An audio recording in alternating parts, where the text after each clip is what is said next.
这个是 DJI 的第一台360相机，也是我们的第一台360相机。这一个评测就是我们用了一个 trip 跟平时都有在拍的时候的一些真实体验。So 今天这个评测不是 sponsor， 直接给你知道到底它好不好用。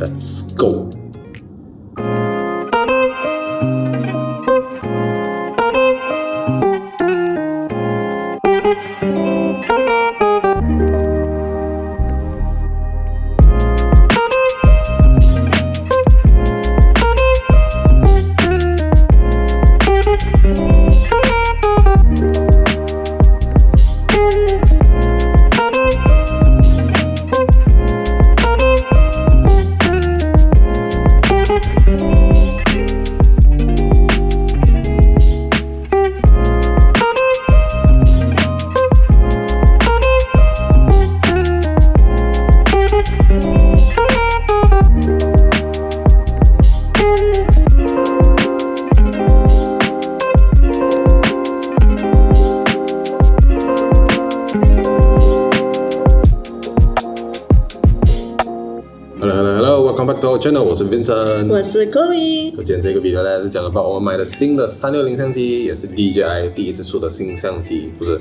DJI 出的360相机第一个新相机，第一个新的360相机啊。用了这台相机 for a while， 也不是说很长，可是有用它，去不同的地方来拍它啦。所以在他的 birthday vlog 也是有私下用这个相机，但有拍不同的东西走出来，今天才选择 share 给你们一点 specs 跟一点 experience。我们用这台相机啦。当然，首先这个 video 不是 sponsored by anyone， 也不是 sponsored by DJI， 所以这个是我们真金白银买回来的，真的使用体验给你们分享一下到底它好不好用。因为第一，我们完全没有用过360相机，所以如果你是第一次在考虑想要买360相机的话，这个 video 应该蛮适合你了。首先我们要想讲的就是它的体积。所以讲它的体积，它就有点四四方方，不像我们 typically 看到的长长的一个360相机的 design 啊。所以它前面后面都有一个 lens， 因为它是一个360相机，它有点凸出来这样子。然后这边有一个 screen， 还有2个 button 啊，所以它的体积大致上是这样子。And then 它这个 design 真的是很小个又很 compact， 所以因为它小个它的 screen 正好放去打横，所以弄到这个 screen 会有一点小。I mean luckily 我们的手指没有这样大个啦，所以其实用到还好啦，只是你要很精准的去点你要什么东西。我觉得你的手指再大一点点的话是会比较辛苦一点点，会比较辛苦。And then 像他刚才讲的，前面这边2个就是它的 button， 左边的一个圆形那个叫 snapshot， 然后右边的那个叫 switch lens。就是换镜头的啦。所以它只有这个2个 button 来操控这一架机。So which means 你要 rely on 它的这个 screen 来做它的 settings 或者是 anything else 啦。你讲它够不够用，其实还 OK 的。它的 screen size 其实有一点像 Pocket 3这样子的那个 screen size 啦。其实 technically 你的360相机是你需不需要那个 screen 来看你拍的东西，这样真的是不需要因为它都拍完全部东西，你不需要去构图，所以我就觉得还好。But you cannot deny that 它这个真的是小个又轻。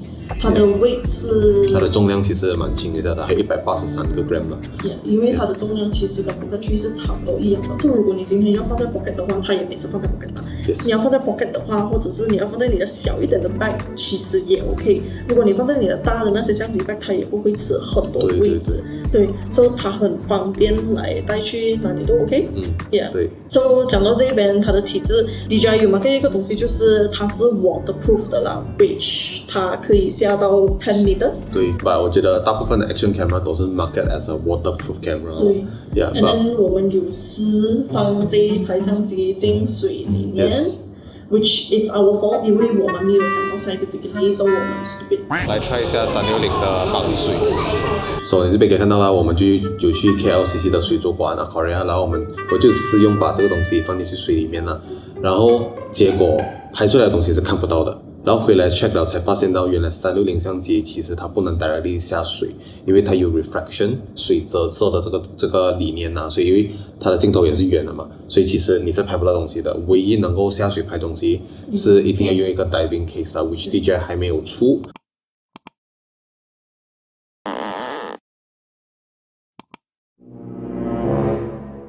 ，but 这个是我们自己本身是完全不知道的情况下，是去试了这个东西，而且那个水的我没有说是盐水，然后有一点点盐在放在我的相机，一点黏黏这样子。那so far still alive 啦。Yeah， 它没有试了，所以如果坏的话是我们先坏了，不是我们相机先坏，我们没有坏。它是我的部分，也就是你需要一个 case 咯 ，so that 它的那个 lens 不会动到水 ，so 它拍到的东西还是正常的。对。So 在这个 trip 里面，我觉得你也是蛮敢中的，用这个360相机，因为它的 lens 也是不能换的啦。So 360相机它的 design 呢，它是比较突出一点点的，因为它拍360嘛，就是它拍到这边跟这边，它就把 editing 的时候就把中间这个东西封起来，所以它是这样子的概念。因为这个 lens 它凸出来，所以你会很紧张。如果你会不小心动到scratch 这样子，我就有不小心撞到它，因为它是蛮结实的啦。可是如果你真的 scratch 到的话，或者是你跌下来的话，你需要直接拿回去 DJI 的 store。如果你 DJI care 的话，是你就可以拿去修了，就比较麻烦了。你不能直接换那个 lens， 因为没有一个 protection 嘛，不像其他的公司这样子，所以很多人就有 complain 来DJI 少了这个东西。就我的确用的时候会有一点焦虑啦，就怕要小心，要很小心这样子，然后时不时不用了就拿那个 case， 那个 case cover 就盖住它这样子。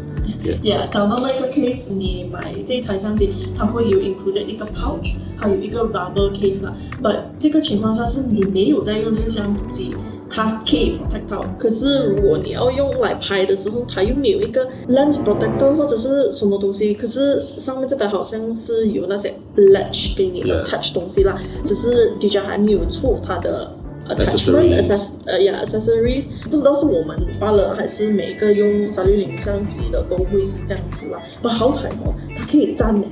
然后我们就有拍到，我们去吃晚餐的时候就放在桌子上，就是没有 stand 就这样子放住，然后我们就做我们自己的东西，它都很稳，因为它的底部也蛮厚一下，而且它不高，所以你不怕跌下来这样子。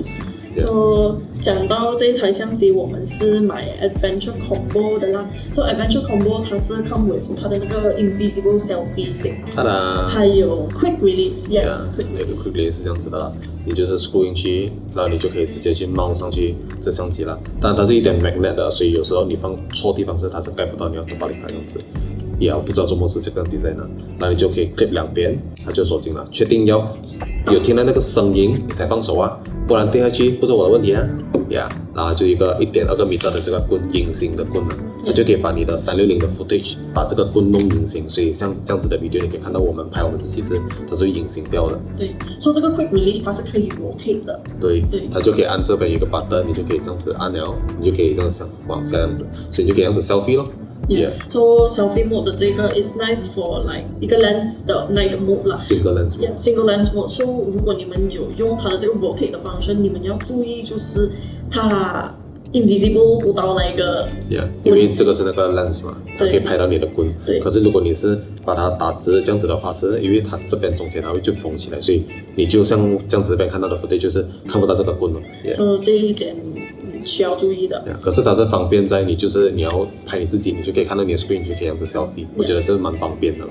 拍到自己也比较好看一点点。不会 distort 的。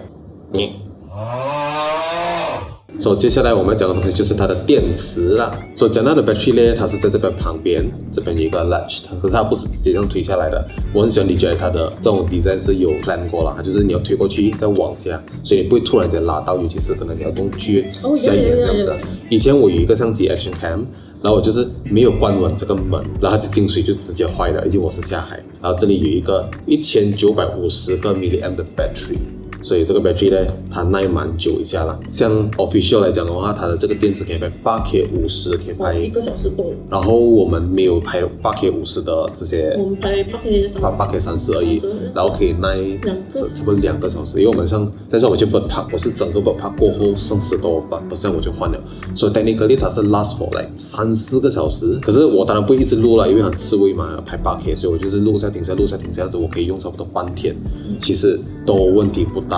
当然，因为我们买了 Adventure Combo， 所以我们有一个 battery， 再加上它有一个 case。所以这个 case 它有多2粒 battery 啦，它是3个slot的，所以我觉得超级方便啦。就是你买这个 Adventure Combo right，他又送你多一个 case， 但 after that 又有多2粒 battery。你想拍一整天的话，是我觉得3粒 battery 是绰绰有余了。Yes， 这个 battery case 它又是很瘦又是很轻的，所以如果你要放进你的 bag 啊，或者是放进你的 pocket， 我觉得也没有问题。然后这边也是 indicator， 这边有青色灯，然后如果没有电，我发现是红色，然后有时候是橙色这样子。然后中间按这个 button 就是可以看一下你的 battery 剩多少了。And then 如果你今天你是有 DJI 的 Action Camera， 就是 Action 5的话，它其实是同一粒 battery 的呀，那个 quick release 也是一样的，刚才我们讲的那个。所以好在现在 DJI 的 product， 它的 ecosystem 就很好哦，就你用的 accessory 全部都可以 mount， 我觉得是蛮好的。我们很喜欢 DJI 的 product， 就是它很有这样子的 dots， 我觉得这个是可加分的。所以下一个我们要讲的这个东西呢，就是它的存储啦，它的 storage。所以它是在你的这个 battery latch 这边的一个孔，这边是可以放你的 micro SD 卡的。我就觉得这个很好，因为它不会需要拿出电池，你才可以拿你的 SD 卡。所以很方便啦。如果你要换的话，加上 micro SD，I think is cheaper in a way to， 那它也小个。对，我觉得这个上其实最 interesting to me 就是它有 internal storage。它这个有105个 G 的 internal storage， 所以今天你是不小心没有带到 memory 卡，或者你买的时候你不想要买一个 SD 卡的话，它其实就很方便，因为它内置的105个 G 可以拍1个小时，接近1个小时半。1个小时半，我 8K 50，所以你拍8K 30，你应该可以拍差不多接近2个小时了，我相信，所以问题是不大。因为我没有用，我放 SD 卡的话，是我拍了半天的 bird park 才拍了不到100个 G。对more or less 是这样子，所以我觉得是蛮够用的。如果你只是这边拍点那边拍点，这样子拍 8K， 我觉得是很够用啦，而且它都给你了啊，是不是？你就用了。So 这个 internal storage 我觉得是超级棒的啦，not a lot of cameras 有这个 function，which 我觉得它是一个 good selling point。而且另外一个好处就是 SD 卡它的 transfer speed probably around 100到MB/s。然后如果你是直接插USB-C 的话，它是好像是300-400的，所以你 transfer 到很快。不确定啦，但应该快很多了。我看过有人 transfer 啦吧，我先 try 给你看。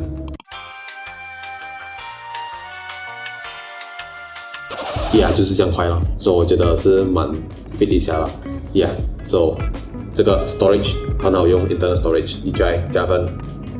所以下一个部分我们就要讲它的这个 snapshot 的功能啦，快拍。So DJI 的 product most of them 是有这个 snapshot 的啦 ，which 我很喜欢。如果你不懂什么是 snapshot 的话，解释一下。它就是按一个 button， 然后它就直接开机拍。我就按那个 button， 它就直接录了。可是现在没有 SD 卡了，这样你就不用直接等它又开机，又要等它什么这样子，你就直接按一个 button， 它就直接拍。所以如果有一个鸟飞过的话，你不会怕 miss 到这个 moment。我们就是在 bird park 跟 aquarium 的时候，我就基本上我都不是开机才来录，我是直接按 snapshot， 就是哇好看直接按，然后就直接录了。它是按前面的左边的那一个 button， 这个圆圈的。另外一点就是我们亲身体验的东西about snapshot。就是因为我们有 Pocket 3嘛 ，Pocket 3就有给一个 Mac 2， 然后这个 Mac 2呢，我们就是加在身上啦，这样子来用。结果后来才发现到，如果你用 Snapshot 的话，它不是直接连你的这个 Mac 一起录的，它是 which kind of makes sense， 因为通常 Bluetooth 的这个 system 的话，你就是要开机了，过后它才连得到 ，then after that 才用得到的嘛。可是 Snapshot 的话，它就直接帮你 record 先 ，so it makes sense that 它没有这样快连到这个 Bluetooth 啦。就比较慢哦，就我可能录了差不多10多秒、20多秒，它才 Your Bluetooth device is connected. The Bluetooth device is connected successfully. 它没出这个声音了吧？就是它就变慢了，就是我一录了，我要讲话的时候是，然后结果那个 audio 就没录进去了，就是录 internal。这边很多不同的鸟，这是我们亲身体验过的，所以如果你没用 snapshot， 记得你要 check 下你的麦有没有 connect 到先，不然就它会切，然后那个 audio 就是你呀。So 下一个部分我们就要讲它的 audio quality。As Vincent 讲的是，它的 audio quality 其实是 OK 的，只是大部分时候你用一个360相机是你会放在那个棍上面，所以当你放在那个棍上面，如果你要拍你自己，你会拉长它来拍全景这样子的嘛。So which means 那一个相机会离你远一点点，所以它收音也没有这样好。So 在这边放一个 comparison 给你们看呢。这个是一个手的距离，然后距离大概是这样子。现在是内置麦克风收到的声音，所以你现在听到的是整个360最远1.2个米的棍伸到最远的距离，差不多应该有1.3、1.4、1.5的距离，所以收音大概是这样子啦。By the way， 这个距离我是用来喊啦，所以我不知道你听不听得到啦，是有一点点杂音啦。所以它的这个麦这边是其实有蛮多个麦啦，上面有2个，前面一个，后面一个麦，其实它是够的。其实它的 quality 其实是 OK 的，只不过物理来讲，你不管用什么麦，你只要越远，你就越录到越多噪音，你的声音就越不清楚。所以这个只是一个物理限制了。如果你是这样子来讲话的话，这样当然的 quality 比较好了，是不是 ？You get it？but 它的 quality 其实是蛮好的了。那所以 all along for 相机的话，我们都是 prefer external mic。所以我们会有用它的 external mic 来录了，然后在这边也是一个 comparison of external mic 跟 internal mic 给你听一下。这个是一个手的距离，然后距离大概是这样子，然后现在是内置麦克风收到的声音，所以你现在听到的是 Mic 2的声音，所以这个是一个手的距离，可是因为它是 wireless 无线麦克风收到的声音，音质大概是这样子啦。所以如果你觉得你的360相机比较远的话，我当然是个人建议用 wireless mic 会比较好啦。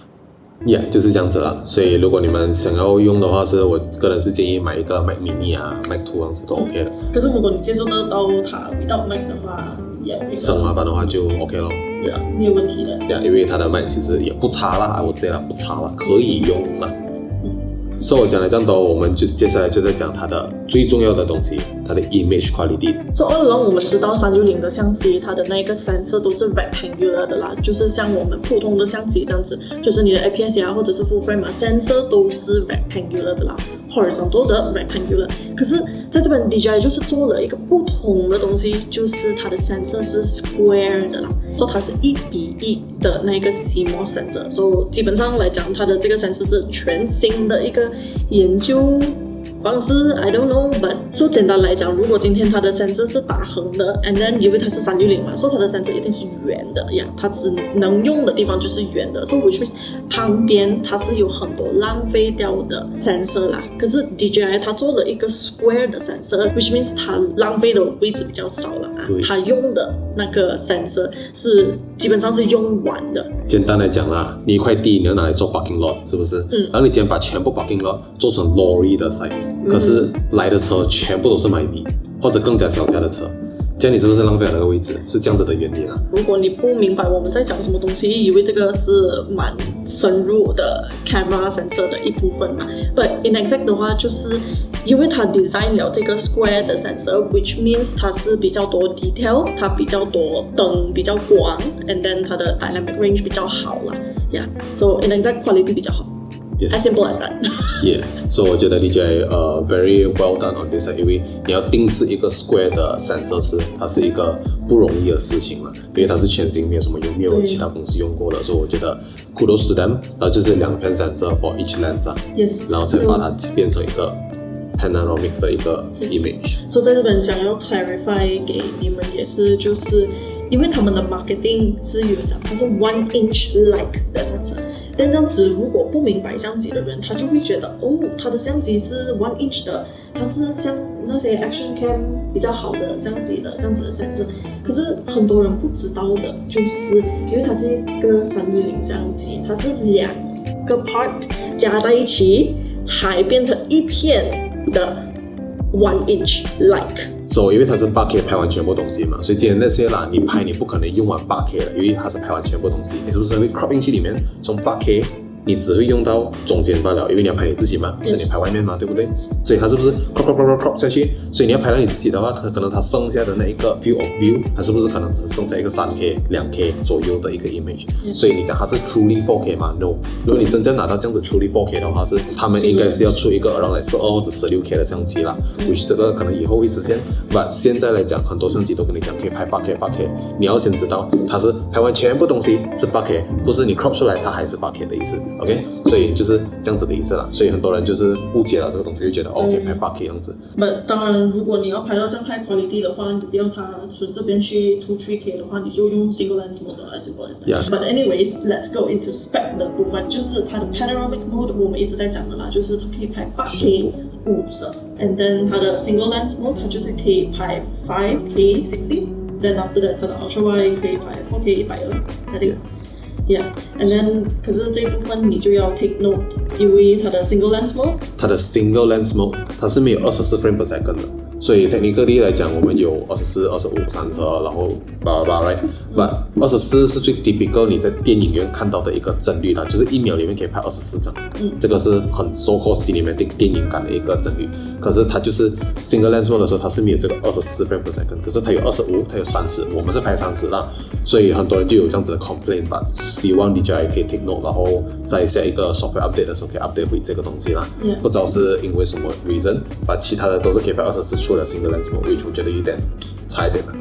所以我们 leave 那个 spreadsheet 在这边，那说你们如果你们有这个需求在 frame per second 的话，你可以 take note， 所以你可以看一下啦 ，just in case。所以我觉得你需要的都有在这边啦，而且 8K 50是它应该是唯一一家，因为其他的公司只能拍 8K 30，如果没有错的话，所以你还可以拍到一点点的慢动作。Yeah, for action shot 这样子，我觉得 8K 50 it's nice to have 啦。我没有拍 but it's nice to have。那其实讲真的 ，overall 的 image quality 是很好的啦，当然是它的 sensor 是小的，然后你不能跟相机来 compare。所以它的 sensor 其实它真的是不大啦，你就要知道要怎样去用它了。加上它是 action cam 嘛，所以它也没有 depth of field 这样子的一个东西，所以你不能用相机来 compare 它的 image quality。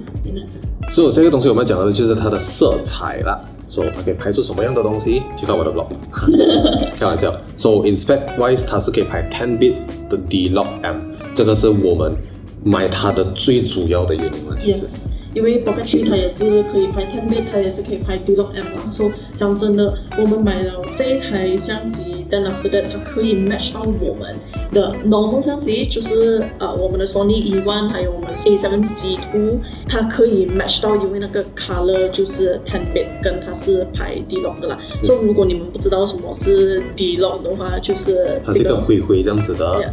然后它就可以保留很多样不同的这个色彩的这些东西，然后你再放回去 editing 的时候，你就可以 recover 它变回正常的颜色了，所以它就更加多的动态范围。So in exact， 如果你们听不懂的，就是我们拍 D-Log M， 就说我们 color 那时候那些颜色没有这样快裂。Yes. Yeah, it's as simple as that 啦。Yeah. 而且它是 10bit， 所以 8bit 的相机的话，它是有16个 million 的颜色，可是 10bit 它是有1个 billion 的颜色，所以它有很多颜色。means 拍蓝天白云这样子，是它有蓝很多不同层次的蓝嘛。8bit 它可能会有断层这样子，我们喜欢就是因为它拍 10bit 它就不会这样子的断层，就很美颜色。我是觉得我在 editing 的时候不会觉得很烦的，它是 8bit 这样子，它是 10bit， 所以我可以调很多东西，调到它不会容易裂掉啦，那个颜色就很累。我觉得这个是我们最主要买它的原因啊。所以下一个我们要讲的就是它的暗光表现啊，到底它在夜晚的时候拍得好不好嘞？因为我们有带去 aquarium 嘛，那 aquarium 是一个很暗的地方。Yes。讲真，你觉得你看到 footage， 你觉得它的暗光表现 OK 吗？我觉得它是够用的啦，讲真的，它是够用的。你讲它很好吗 ？Compared to 我们相机，我觉得它还差了一点啦。讲真的 ，but 这个是 scientifically 它就是这样子。但 impossible， 因为它的 sensor 就这样大。对，它的 sensor 就是小的，所以你不能去跟大的相机比。你讲的够不够用？讲真的，我是觉得够用嘛。对，因为毕竟这个 sensor 也小过 Pocket 3的那个 sensor。Pocket 3的 sensor 你还可以，它的 low light 也好一点点，它有 depth of field。可是这个相机它的 low light 就是没有这样好 ，but。On the bright side， 就是这一台相机，这个360相机，它有这个 built-in 的 noise cancellation 啦。noise cancellation 它的意思是 noise cancellation、noise reduction、noise cancellation 是 for audio 的。DJI 做的很好的这一部分，就是这个360相机，它有它的 noise reduction 啦，就是它的 built-in 的这个华语叫什么？降噪功能。所以这个它是 internal 的啦 built-in 的啦，所以你可以调你的 setting， 你要它没有 noise reduction， 或者是它很 strong 的 noise reduction， 你都可以去多少 level 这样子。对，你可以去调你的 sharpness 也是啦，在这一部分。And then 这一台相机它也有它的 night mode。Yes， to do 它自己的 magic， 然后你晚上就看到比较美一点点。光线应该没有这样充足，可是现在我是用作 8K 30来拍，所以你看一下画质怎么样。如果你觉得现在有点太暗了，或者晚上的话，你可以开启这个 night mode 来用。我们看一下 night mode 长什么样。所以现在开启了 Night Mode， 然后是没有 D-Lock 的这一个 setting 啦，所以 Night Mode 它会自己做一点的降噪这些东西，所以它是by software把所有的这些噪点弄掉，所以你看一下有没有差别。如果你觉得你比较厉害的话，你可以在 editing software 可以加一点降噪的话，这样你就可以不需要开这个 Night Mode 了。So 我们也是有带去Aquarium 了 ，Aquarium 是一个很暗的地方啦。我带我的 Sony ZV-1我还要开12800 ISO， 就有用了它之后，我没有去理它，我就是 roll 罢了，我没有开那个 Night Mode， 我就是录了之后，它是很多噪点，调色的时候我就是加 noise reduction， 它就收发收不了，所以你这边可以看得到啦 ，like with this footage， 你可以 justify 到底它 OK 没有？我个人是觉得它蛮够用的。说到这一部分，我们要讲它的 editing process 啦。这一部分你觉得怎样 edit 到？要死啊！因为我们第一次买360相机嘛，我们也是第一次用，所以我觉得360相机它好是好在拍的时候就很方便，你就是可以拍完全部东西嘛，哇，很 happy。你回到家的时候你就没有 happy 这2个字了。你有 happy 是一个字，我跟你讲，是在我们的 bird park 跟那个 aquarium 的时候，是拍到很爽的，就是我 roll 出去，哇，那个鸟飞飞去，那个鱼游来游去，哇，很爽啊！一回去剪的时候，你就是Yes， 本来一个我们 vlog 的 video 可以1-2可以剪完的 ，but ended up because 它需要那个 keyframing 的这一部分，要什么时候从这边去这边，去这边去那边，再去这边那样子，要构图来那个。就重新构图的话是，你就需要大量的时间。当然这个 vlog 我单单 reframe 就花了差不多一整天都在做这东西，而且会有点晕啊。Yes， 它 motion sickness 真的是一点，好像坐船那样子。讲真的，我真的很佩服那些人 edit 360的 footage， 包括他，因为我看那个 video 是，如果你转太多，就是很多 movement 的话，是我会晕。可是我想象不到，如果你是在做那个 keyframing 那个构图的那个人，是你又要转来转去找，又上又下又左右右，是我会晕。你要拍360，它好是好在什么都可以拍得到了，就是构图后面才来构，这个是它的好处了。可是我这边有一个 complaint 啊 ，DJI 把那个 product 那个 DJI Studio 做好一点点，你再 release product 嘛，简单我要死啊！就老实讲啦 ，DJI Studio 其实因为它是第一个版本嘛，电话version 就是 DJI Mimo， 你可以拿来 monitor 你拍出来的东西，或者你可以在里面剪 video 也是 OK。Mimo is been a while， 可是 DJI Studio 是 for 这个 DJI Osmo 360的，它就很 basic， 它是 1.0.0， 所以它是很高松很 bare bone 的，然后就function也不是很多，所以讲真的，我是觉得这个是唯一 DJI 360做到还没有到位的地方啦，因为毕竟隔壁家邻居的公司已经做了这个东西有5年多、6年、7年 ，I don't know how many years， but 这个是初代来讲，我是觉得DJI做到不错啦。如果你是这样子的想，可是如果你是觉得第一代的产品做到不错，可是你的 experience on editing 就没有太过好，因人而异啦。有些人就觉得够用就好，我个人是觉得 OK 啦，因为那个 process 都怎样都还是要 reframe 啦，不是它只是插了一个 smart feature 哦，我要这边去这边这样子。它是 a bit laggy 的。呀，它也是，我跟你讲，我不止 question 到我们的 footage 很多啦 ，that's one thing 啦。可是问题是，你毕竟也是拍 8K 的东西吧。另外一个 complaint 就是它不能把那素材丢进里面的时候，我只能做了一个 export， 做了一个 export， 我不能丢完全部东西，我 reframe 完了全部，我才一起 export as individual。这个是我觉得最大的痛点 for me 了，因为我不能丢完进去里面，做完全部东西我一起 export， 我一定要丢进去里面。reframe 好了，我 export， 然后我再空掉那个 timeline， 我要再丢一个新的进去，我就一直重复做这件事情，所以我就觉得这个东西很影响 efficiency 了，很没有效率。我觉得如果他可以改这个东西，我已经是谢天谢地了。呀，我觉得 DJI 一定你们需要做这个事情 ，please 啦，我求你啦。用它来讲的话是好用，但我觉得 software 这个东西它可以在你知道吗？就是1年之内可以有很多个不同的 update， 就是它有它的机会啦。所以接下来我们要讲的东西就是它的价格啦。这个如果你是买 standard 的话它是1879块马币 ，Adventure Combo 是2369。But anyway， 这个 Adventure Combo 跟 Standard 的这个 Combo 它差别就是在于 Adventure Combo 你是有多2粒 battery， 还有这个 charging case。还有这个 quick release 跟这个 selfie stick 啦。So 那一天在 compare 价钱的时候，我有一个一个来放进我的 cart 在 DJI 那边 ，and then 比起你一个一个东西来买的话，其实在这边可以省这200-300块。I think 如果没有记错的话，怎样都好，它是比较便宜。So 它这个2个 combo pack 它都有 include 这个 pouch， 还有这个 rubber， 还有它的 cable， 还有它的产品。四样东西罢了。大致上是这样子了。我觉得 pricing wise DJI 的 product 它的 pricing 比较有 advantage 啊。讲到这边，我觉得我们买360 camera 的最主要的目的是 for 它的 creativity 了。可以拍出来的这些 creative 的 shots 啊，因为它是360，所以我觉得这个是没有一个相机 in the whole world 可以拍出来的这个感觉，因为它的360的这个 function， 然后可以拍出很多花样的东西出来。它这个其实是 unlock 了很多我们的 creativity 啦，就是你可以看下这一些 shot， 就是你构图了过后可以是一个好笑的，可以做表情包的一个 part， 但你就是看回去这些 footage 的时候，是你移一下，是你会笑这个人的脸，因为真的是超级丑，他又丑又可爱，又丑萌这样子的。所以我觉得 for creativity wise 这个是100% 啦。Not saying any brands in exact， but 就是一个360相机，我觉得对，我觉得我们的 video 是加了这个360相机的 footage 是它比较丰富了，对不对？所以我觉得这个是360相机可以给到我们的一个感觉。我个人如果讲我个人啊，我很庆幸它出的时候我们有兴趣，然后就有 compare 了，我们就下手买了，而且是在我30岁的生日，所以我觉得我很开心，就是30岁生日的时候，我可以放在桌子上，我拍完全部东西，然后以后我老了，我回来看的时候是，我可以看我当下的那个 moment，我觉得这个是很珍贵的。如果你是觉得你自己缺少了这一部分的东西，或者你真的是想要记录全部东西的话，我觉得360非常适合你。觉得可以拍到我很美啊，也应该可以拍到你很帅是吗？可以拍到我很帅。你们觉得我帅吗？所以我来到最后就是讲到底它值不值得。所以在这边就分成2个吧，一个是没有360相机的人 ，OK？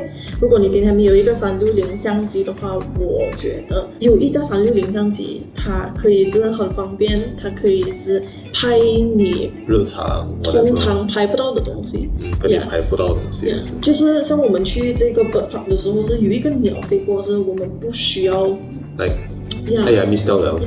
它就是可以帮我们拍那些大部分时候会 miss 到的 shot， 或者是有一点搞笑的地方，就是比如说那个就是那个一个外国uncle，他就叫他孩子在那边哭了，就这样子，然后我就可以拍到对面，然后就可以拍到我们的 reaction 这样子。叫我买醉哦，叫我醉你的这我觉得这个是360可以给到你的东西了。So it's very different 啦，跟它真的很 convenient。第一次用的话，我觉得它另外一个好处就是它比较便宜。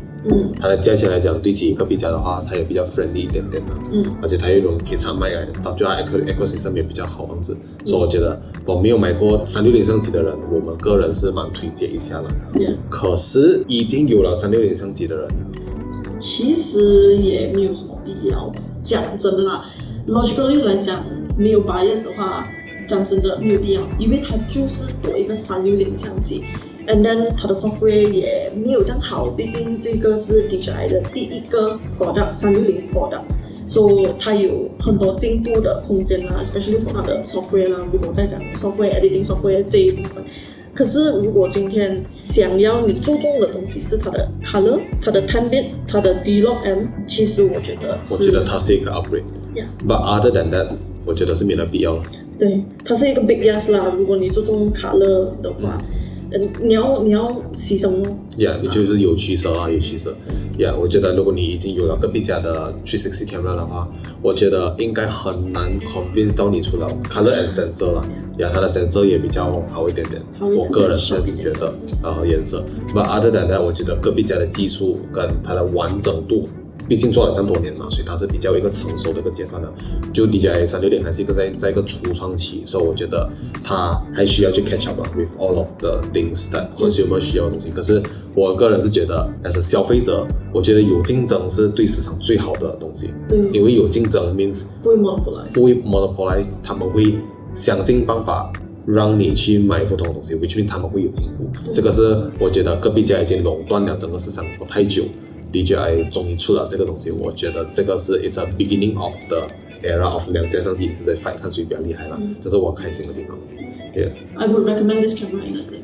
I would recommend to 啦。我一个初学者，我们自己没用过，我觉得讲真的，如果今天我有一个360相机的话，我还是会买它，因为问题在于我们已经习惯了用 DJI 的产品。第二就是它的卡面，第三它的sensor也不同。就是当一个 company 是它会出一个不同的东西 ，innovate 不是 copy paste from 它就已经做过这样子的东西，是你就知道的这个 company 走的这个方向是 something different。So 这个是我们的真实体验 ，after 我们用了一个 trip， 然后平时有在拍 random 随随便便的一些 live 我们自己的 moment。我觉得如果你想要 justify 到底它的 quality 好不好，能不能 match 你的相机的话，你强烈推荐你去看我们的 vlog 啊！整个 trip 一整天我们塞了很多的拍摄的东西，我们总共拍了差不多300-400个 gig 的素材，加相机加这个，然后他也拍了100多个 gig 给我们，所以我觉得足够让你去看一下到底它的 quality 在哪里，能不能 match。如果你觉得这个产品你是满意的话，我觉得 is good to go 了。Yep, definitely.So 应该这个 video 也蛮长了啦，所以希望你从这个 video 有学到一点东西，有没有帮你 justify 这个 purchase， 或者是你们有买了的话，可以在 comment section 跟我们讲，但你喜欢这个产品是因为做什么 ，and then 好的还是不好的，你都可以写了。应该就这样子段落了。So 这个 video 就到此结束了，我们下一期再见了。如果喜欢这支 video 的话，给我们一个 like、subscribe 去出去了，然后打开小铃铛，然后记得去看这个 vlog， so 可以看多一点这个 footage。Yeah. OK 了，下一集再见，拜拜。拜拜。